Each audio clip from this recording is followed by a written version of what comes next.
Ahojte všetci, tak dnes si poďme povedať, ako používať gel a krém súčasne v kombinácii. Veľmi dobré pravidlo je, najskôr hydratujeme gélom a následne uzamkneme krémom. No čo to znamená? Tak ako veľmi dobre viete, gel je veľmi ľahký, ľahko sa absorbuje, pokožku hydratuje a je väčšinou na báze vody a kombinácii s kyselinou hyaluronovou.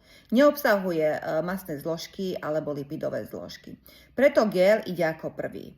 Gel môžete naniesť na pokožku a následne môžete použiť červené svetlo zo žehličky alebo môžete použiť laserové svetlo alebo ledkové svetlo, aké máte doma. Následne v druhom kroku aplikujete krém. Krém obsahuje viacej lipidových zložiek a preto ako keby tú hydratáciu uzamkne. Tie lipidové zložky môžu byť argánový olej, olivový olej, bambucké maslo a iné zložky, lipidové zložky, ktoré dodávajú pokožke sviežosť a vláčnosť.